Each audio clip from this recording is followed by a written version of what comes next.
కేంద్ర రాష్ట్ర ప్రభుత్వాలు అంగన్వాడీ కేంద్రాల బలోపేతానికి కృషి. జగిత్యాల జిల్లా రాయకల్ మండలం కిష్టంపేట గ్రామంలో 12 లక్షల నిధులతో అంగన్వాడీ నూతన భవన నిర్మాణానికి ఎమ్మెల్యే భూమి పూజ చేశారు. వాళ్ళు కొంచెం తొందరగా కంప్లీట్ చేయాలని మనస్ఫూర్తిగా కోరుకుంటూ ఎమ్మెల్యే గారికి మళ్ళొకసారి మా శాఖ తరఫు నుంచి ప్రత్యేక కృతజ్ఞతలు. Thank you sir.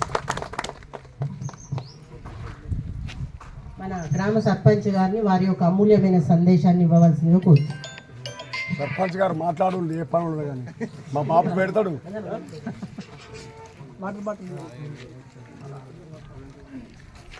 కిష్టంపేట గ్రామానికి వచ్చేసిన ఎమ్మెల్యే గారికి ప్రత్యేక ధన్యవాదాలు. నా కిష్టంపేట గ్రామ ప్రజలందరికీ నమస్కారాలు. పేరు పేరున అధికారులందరికీ నమస్కారాలు. ఇక్కడికి వచ్చిన ప్రతి ఒక్కరికి నా యొక్క ధన్యవాదాలు. నూతన అంగన్వాడీ కేంద్రానికి ప్రారంభోత్సవంకి వచ్చేసిన ప్రతి ఒక్కరికి నమస్కారాలు. రింగు రోడ్డు డాడీ సభాధ్యక్షులు, ఈరోజు అంగన్వాడీ భవన భూమి పూజ కార్యక్రమానికి సభాధ్యక్షత వహించిన గౌరవ సర్పంచ్ అంజగౌడ్ గారికి, ఐసిడిఎస్ మేడంకు, ఎంపీడీఓ గారికి, ఎంపీఓ గారికి, ఏఈ గారికి, ఇంకా వివిధ హోదాలోని ప్రభుత్వ ఉద్యోగులందరికీ, మా అంగన్వాడీలకు సంబంధించిన సిబ్బందికి, మండలంలో వివిధ గ్రామాల నుంచి వచ్చిన ముఖ్య నాయకులకు, ఉప సర్పంచ్ గారికి, వార్డు మెంబర్లకు, మాజీ సర్పంచ్లు రమేష్ గారు, మా గోపి గారు, మాజీ ఎంపీటీసీ గంగాధర్ గారు, సత్తయ్య గారు, ఇంకా చాలామంది వివిధ కుల సంఘాల నాయకులు, పెద్దలు, పాత్రికేయ మిత్రులు, ఉపాధ్యాయులు అందరు కూడా పేరు పేరున నమస్కారం. నేటి బాలదే రేపటి పౌరులు అంటారు.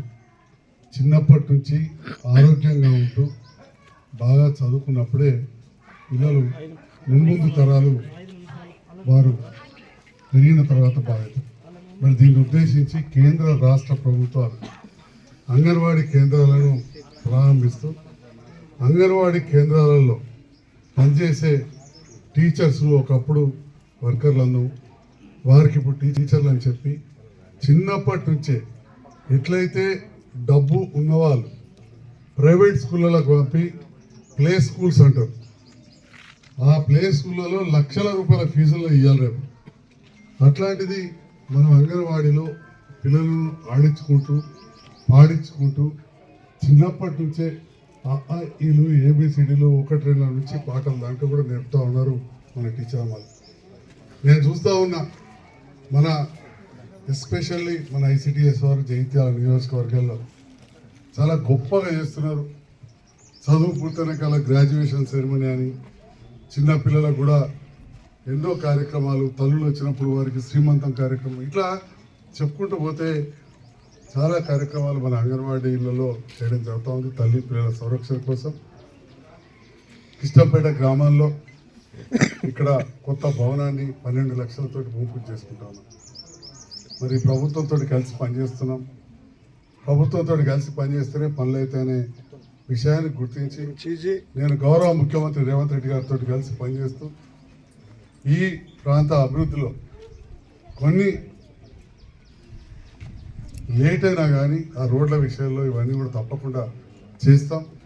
నిన్ననే మీరు చూసుకుంటారు, ఈనాడు దినపత్రికలు వచ్చింది, దాదాపు 33,000 కోట్ల రూపాయలు ఈ సంవత్సరం కాళేశ్వరం ప్రాజెక్టు మీద మనం పాత బకాయిలు చెల్లించాం.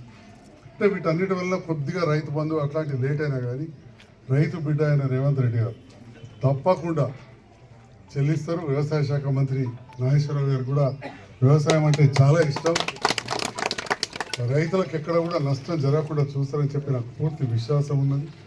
రైతులకు అండగా వ్యవసాయం అంటే పూర్తిగా తెలిసిన నేను తప్పకుండా అండగా ఉంటాం. మరి విద్య అనేది అన్నిటికంటే ముఖ్యం. విద్యతోటే వికాసం. విద్య లేకపోతే మనం ఏది కూడా లేదు. భూమి పెరిగేది, జనాభా పెరుగుతుంది. ఇక ఏం మనం ఎవరు దొంగిలించలేంది, ఎంత నేర్చుకున్నా వచ్చేది, ఎంతైనా పెంచుకునేది ఏంటంటే విద్య, మన తెలివితేటలు. భూమి ఎంత ఉండాలో అంతే ఉంటుంది.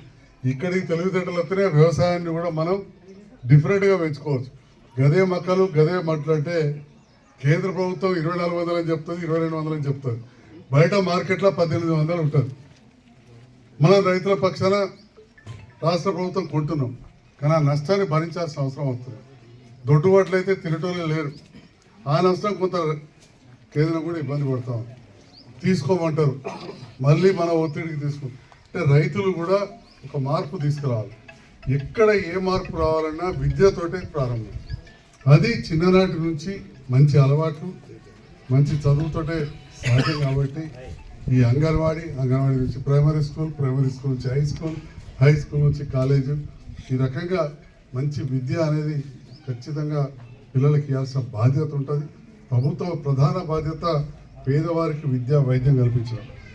దాంట్లో భాగంగా జగిత్యాల్లో బ్రహ్మాండమైన హాస్పిటల్ చేస్తే వినాయక మొన్న కొరట్ల నుంచి భూమిరెడ్డి అని మిత్రుడు సింగిల్ విండో చైర్మన్ వాళ్ళ బావ అడ్మిట్ అయితే పోతే వాళ్ళే ఆశ్చర్యపడుతున్నారు.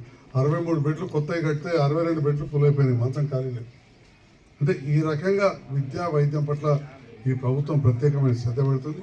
కేంద్ర ప్రభుత్వానికి కూడా పూర్తి బాధ్యత ఉంటుంది. ఎందుకంటే ప్రతి రూపాయి మనం కడతా ఉంటాం, అందులో మనకు వచ్చేది 40 పైసలు. మరి మహాత్మా గాంధీ MNREGA స్కీమ్ ఉంటే పేరు మార్చిన పర్వాలేదు, కానీ రూల్స్ బాగా చేంజ్ చేసి ఆ చట్టాలు బాగా మార్చేదానికి పేరే మార్చద్దు. నేను కూడా రాముని భక్తున్నే, కానీ ఓకే రాముని పేరు మీద మార్చినప్పుడు మనం వద్దంటే మళ్ళా రకరకాల దేశం ధర్మం అది. దేశంలో ప్రజలు భాగస్వామి. ఇప్పుడు ఉన్న పరిస్థితులలో అధికారులకు తెలుసు, మా సర్పంచ్ గారితో మీటింగ్ పెడతారు, ఎంపీఓ గారు చాలా నిబంధనలు తీసుకురావడం వల్ల కూలీలకు మనం ఉపాధి ఇవ్వలేని పరిస్థితి వస్తూ ఉంది. పేరుకు 100 రోజుల నుంచి 125 అంటాం, కానీ నిబంధనలు కఠినం పెట్టారు. మనకు వచ్చే డబ్బులు మనం కట్టిన పైసలే మనకి ఇచ్చుడు. ఈజీఎస్ ఇచ్చినా, లేదా అమ్మ ఆదర్శ పాఠశాలకు ఇచ్చినా, ఇంకా ఏ పథకానికని మధ్యాహ్న భోజనం పథకానికి ఇచ్చినా, పల్లె దవాఖానకి ఇచ్చినా, ఏది ఇచ్చినా మన రాష్ట్రం నుంచి మనం కట్టే పన్నులో 40 పైసలు ఇస్తాం. మిగతాది దేశంకే వాడుతున్నాం. వాడని పర్వాలేదు, కానీ ఇన్ని నిబంధనలు పెడితే ఇబ్బంది అవుతుంది. ఈ విషయాన్ని ఇక్కడ చాలామంది నాయకులు ఉన్నారు, ఇది గుర్తించాల్సిన ఆవశ్యకత ఉంది అని చెప్పి దీన్ని ప్రజలందరం కూడా కేంద్ర ప్రభుత్వ దృష్టికి తీసుకెళ్ళి ఈ ఈజీఎస్ నిబంధనలు తప్పకుండా సడలించాలి. కూలీలకు కూడా ఎక్కువ అవకాశం వచ్చేలా చూడాలి. దాంట్లో మెటీరియల్ కాంపోనెంట్ అంటారు, అంటే కూలీలకు పోగా మిగతాది మనం 40% ఇట్లాంటి బిల్డింగ్లకు రోడ్లకు వాడుకోవచ్చు. వాటిలో చాలా నిబంధనలు పెడుతున్నారు. ఒక ఊర్లో చిన్న చిన్న వర్కులు కూడా లెక్క పెట్టి 10 పనుల కంటే ఎక్కువ సాగత ఒక ఏడాదిలో అంటున్నారు. ఇప్పుడు దాని మీద 20 అంటారు. అంటే చిన్న చిన్నవి కూడా ఉంటాయి. అవన్నీ కొంత తొలగించాల్సిన అవసరం ఉంది. ఎంపీఓ గారు ఇది ఇక్కడ ఒక ఊరు విషయం కాదు, అర్జెంటుగా మొత్తం 32 గ్రామాల సర్పంచ్లను ఉప సర్పంచ్లను పిలుచుకొని సెక్రటరీలు కూర్చోబెట్టుకొని మరి కేంద్ర ప్రభుత్వం మీద గౌరవ ముఖ్యమంత్రి గారు మాట్లాడతారు, మన సీతక్క గారు మాట్లాడతారు. కానీ ఇక్కడ పరిస్థితులు, ఇప్పుడున్న పరిస్థితుల్లో నిబంధనలకు అనుగుణంగా మన వర్కులు అయితే పనులు అయితే ముందరికి సాగే విధంగా చూడాలి. మండల మీటింగ్ అతిపెద్ద మండలాలు, నాకు 2 పెద్ద మండలాలు జగిత్యాల్, రాయకల్, ఆ తర్వాత 3 చిన్న మండలాలని అక్కడ కూడా చెప్పినాను. మీరు ప్రత్యేకమైన దృష్టి పెట్టాలి. ఒక్కొక్క రోజు ఇంపార్టెంట్, ఎందుకంటే మార్చ్ ఎండింగ్ వస్తుంది, మళ్ళీ ఈ ఇయర్ ఈ బడ్జెట్ అయిపోయింది అంటారు. కాబట్టి వీలైతే ఈ రోజా రేపా మీటింగ్ పెట్టుకోవాల్సిందే కోరుతాను. Thank you.